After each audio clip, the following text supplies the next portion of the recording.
आज आमच्याकडे यांच्या ऑफिसमधून काही गेस्ट येणार होते. तर आमच्या साहेबांची फर्माईश अशी होती, की आज काहीतरी स्पेशल बनावं.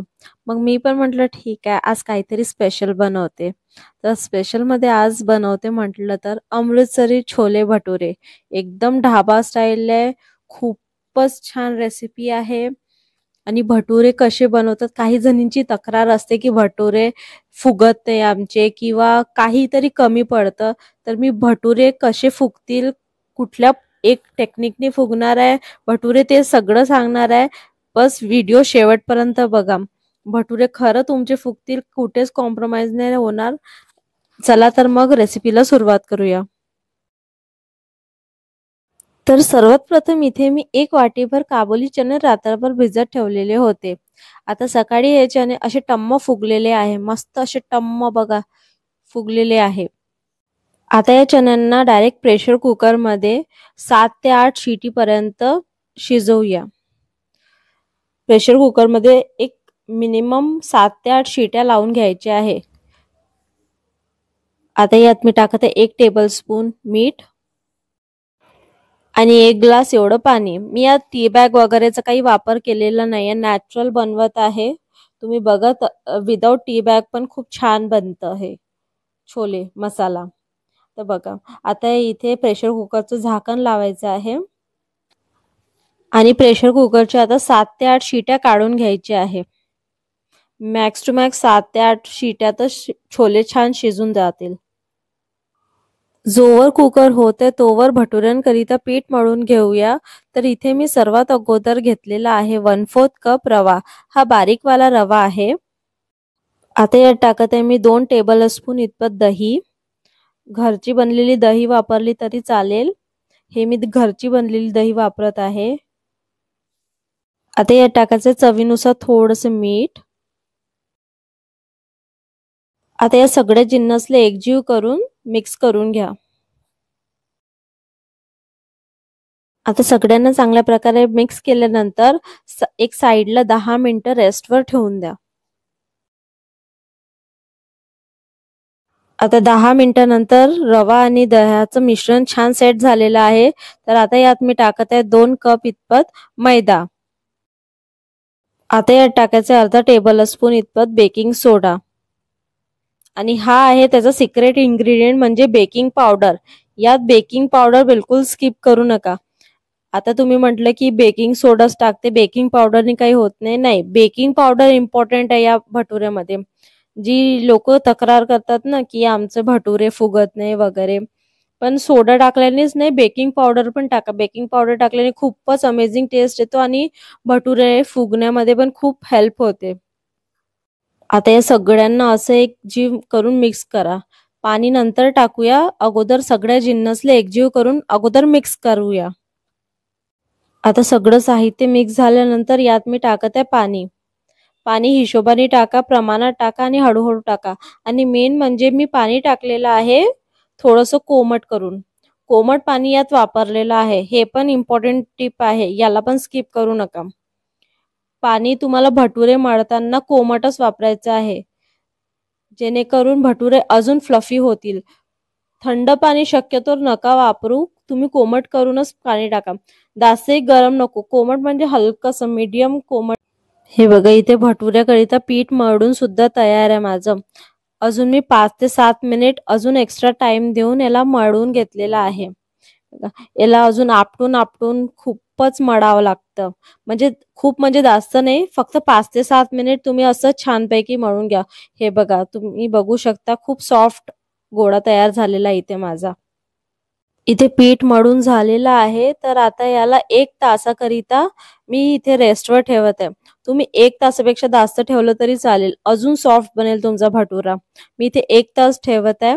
तुम्ही 2 तास 3 तास ठेवलं तरी काही हरकत नाही, अजून तुमचा भटुरा सॉफ्ट बनेल. चला तर आता इथे मी छोले मसाला प्रिपेअर करते. इथे मी टाकत आहे सर्वात अगोदर छोले मसाला करिता 2 टेबलस्पून इतपत खडे धने. जे आपण रेग्युलर पोहे खायचा चम्मच असतो ना, तोच वापरलेला आहे, त्याच प्रमाणात घेतलेला आहे. आता इथे टाकत आहे 1 टेबलस्पून इतपत जिरं, साधं जिरं वापरलेलं आहे. इथे मी टाकलेलं आहे 2 ते 3 दालचिनीचे तुकडे. 5 ते 6 लवंग,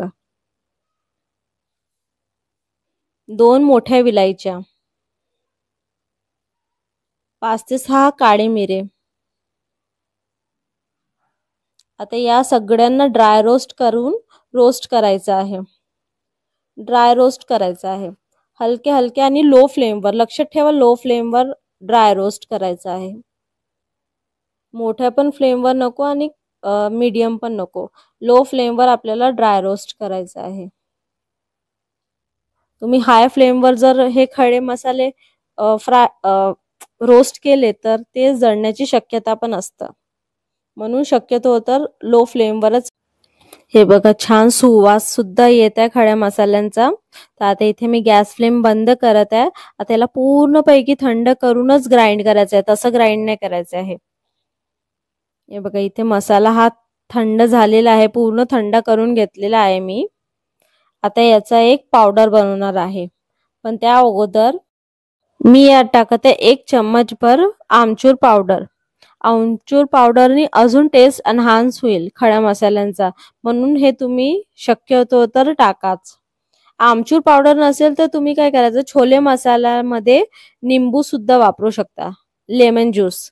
निंबूचा ज्यूस पिडा, काही हरकत नाही आमचूर पावडर नसेल तर. हे बघा इथे सगळं ग्राइंड करून झालेलं आहे, एकदम ड्राय रोस्ट झालेला आहे. छान सुवास सुद्धा छान येतात ताज्या ताज्या मसाल्यांचा. कुकर सुद्धा थंड झालेला आहे. छोले शिजले की नाही शिजले ते बघूया, आता चेक करून घेऊया. हे बघा एक चना मी काढून दाखवते, ते शिजला की नाही चेक करत आहे. हो शिजला आहे, शिजला गेलेला आहे. तर आता इथे काय करायचं ना, 2 ते 3 टेबलस्पून इतपत काबुली चणे जे आहे ते इथे एका प्लेटमध्ये साईडला काढून ठेवायचे. आणि याला आपण मॅश करणार आहोत आणि मॅश करून ग्रेव्हीमध्ये टाकणार आहे समोर, जेणेकरून ग्रेव्ही अजून घट्ट बनेल. असे 2 ते 3 टेबलस्पून इतपत काढून घ्यायचे आहे. तर इथे मी एका कढईमध्ये 2 चम्मच एवढं तेल गरम करायला घेतलेलं आहे. तेल गरम झालं की त्यात टाकायचं 1 टेबलस्पून इतपत जिरं. जिरं पण छान फुललेलं पाहिजे. हे बघा जिरं छान फुललेलं दिसत आहे. आता यात मी टाकत आहे बारीक कट केलेला कांदा. एक मीडियम साईजचा कांदा कट करून घेतलेला आहे. आता यात टाकत आहे मी बारीक कट केलेला कांदा. आता कांद्याला सोनेरी रंग येईपर्यंत परतून घ्यायचा आहे तेलात. जास्त डार्क ब्राऊन नाही करायचं आहे, जास्त गडद रंग नाही करायचा आहे. याला छान सोनेरी रंग येईपर्यंत परतून घ्यायचं आहे फक्त. कांदे छान फ्राय झाले, त्यात टाकायचे 1 चम्मचभर आलं लसणाची पेस्ट. आता याला पण कांद्यासोबत छान मिक्स करून घ्यायचं आहे. आता यात बेसिक मसाला टाकायचा आहे. 2 टेबलस्पून इतपत मी लाल तिखट घेतलं आणि 1 टेबलस्पून इतपत घेतली आहे हळद. तुम्ही तिखट तुमच्या आवडीनुसार कमी जास्त करू शकता. मी इथे 2 टेबलस्पून तिखट घेतलेला आहे. आता या तिखटला यात छान प्रकारे मिक्स करून घेऊया. हे तिखट पण छान मुरलं पाहिजे. 2 मिनिटं हार्डली याला मिक्स करायचं आहे. हळद तिखट छानपैकी मिक्स झाले तर आता यात टाकायचं टमाटरची प्युरी. मी इथे 2 मीडियम आकाराचे टमाटर घेतलेले होते, कच्चे टमाटर. त्याची मी ही प्युरी बनवलेली आहे होममेड. तुम्ही 2 कच्चे टमाटर कापून सुद्धा टाकू शकता, पण मी इथे प्युरी टाकलेली आहे. आता यावर मी टाकत आहे चवीनुसार थोडं मीठ. लक्षात ठेवा कुकरमध्ये चणे बॉईल करताना सुद्धा मीठचा वापर झालेला आहे, सो मीठ सावधगिरीने वापरा. आता याला पण इथे छानपैकी मिक्स करून घेऊया. आता या सगळ्या मसाल्यांना झाकून एक 5 ते 7 मिनिट झाकून होऊ द्या. एक 7 मिनिटानंतर मी बघतीये. हे बघा टमाटरची प्युरी छान लाल लाल दिसत आहे आणि तर्री पण वरती आलेली आहे, म्हणजे मसाला छान शिजला गेलेला आहे.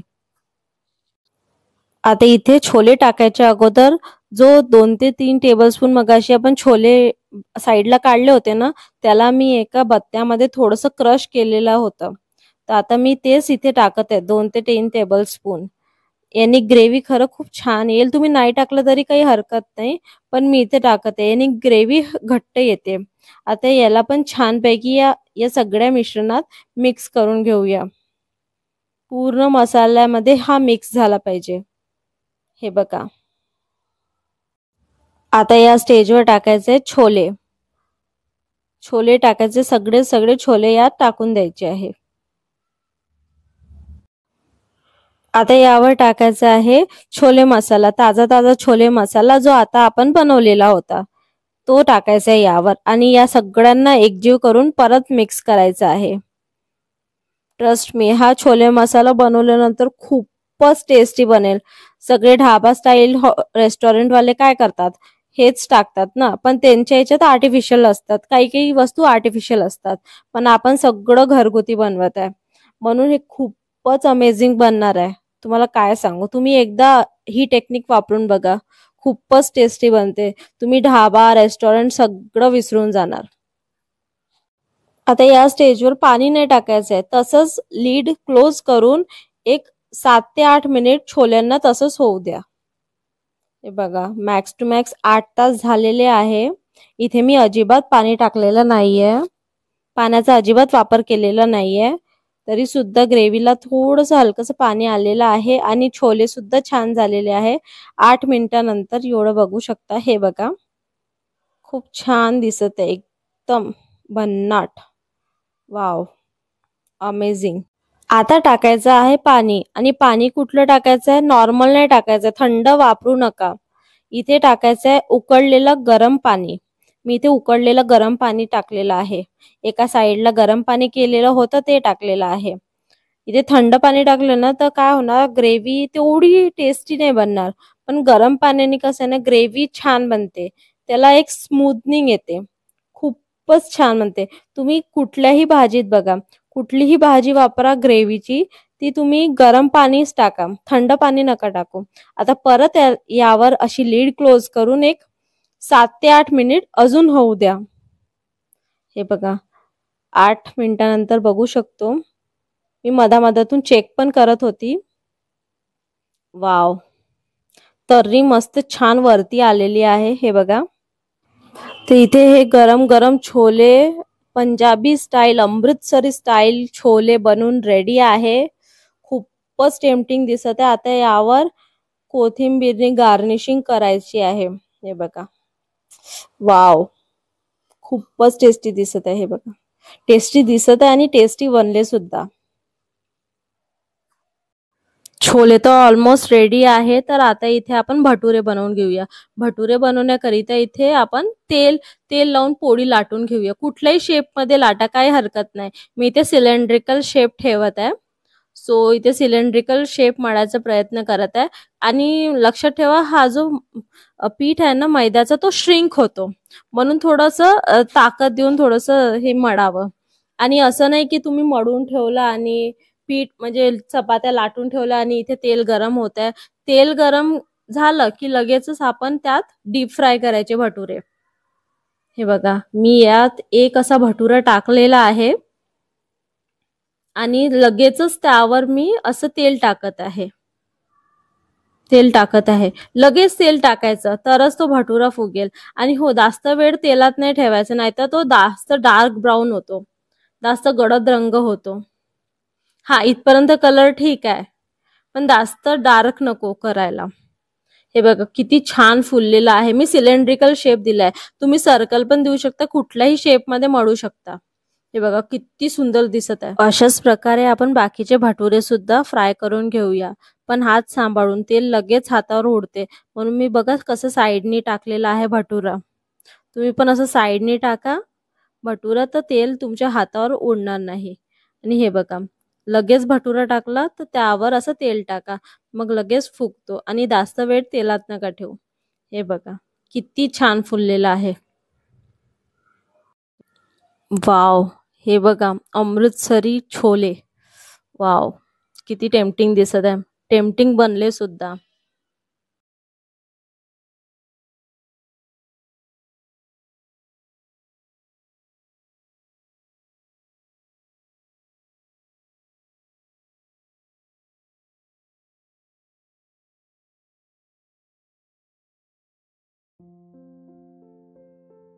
मग मंडळी, कधी ट्राय करत आहात ही माझी रेसिपी, ही युनिक रेसिपी छोले भटुरेची? आजची ही रेसिपी तुम्हाला कशी वाटली मला नक्की कॉमेंट सेक्शनमध्ये सांगा. आणि हो, माझ्या चॅनलवर नवीन असाल तर प्लीज चॅनलला सबस्क्राईब करून जा. माझ्या इन्स्टा पेजला पण फॉलो करा, सासरच्या रेसिपीज चॅनलचं. आणि रेसिपी आवडली असेल तर प्लीज लाईक करा आणि माझ्या चॅनलला जास्तीत जास्त शेअर करा. नवीन असणार चॅनलवर तर चॅनलला नक्की सबस्क्राईब करा. आता भेटूया पुढच्या रेसिपीमध्ये. आतासाठी ठीक आहे, ओके, टाटा, बाय बाय, भेटूया नंतर. Thank you for watching.